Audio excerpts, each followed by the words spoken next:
Казакстандын ички иштер министрлиги Орусияда казак жарандары катышкан жапырт мушташ тууралуу комментарий берип, ага кыргыздар аралашпаганын билдирди. Мурдараак орус басылмалары Амур аймагында газ иштеткен заводдо 22 ноябрда кыргызстандыктар менен казакстандыктар мушташканын жазган болчу. Казинформ агенттиги ички иштер министрлигинин маалыматына таянып кабарлагандай, аталган заводдун курулушундагы мушташка казак жана тажик жарандары катышкан. Алар ошол жердеги жумушчулар экени айтылууда. Расмий кабарга ылайык жаңжалга катышкандардын тек жайы аныкталган. Чоо жайын жергиликтүү күч органдары иликтеп жатат. Баштапкы маалыматтарга караганда талашка өз ара келишпестик себеп болгон. Мушташкандардын бири реанимацияда жатат. Интернетте жаңжал тартылган видеода тарады. Улак чагылган.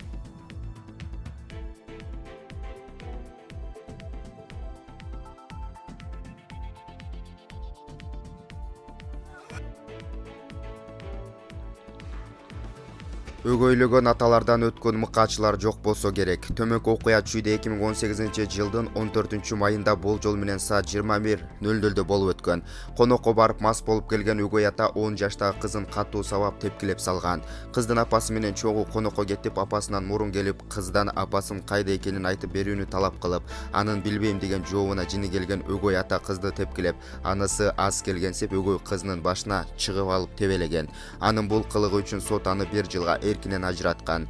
Кыздын апасынын айтуусунда соттолуучу буга чейин да балдарды кордоп, апасын сабап жүргөн. Булак Назар Ньюс.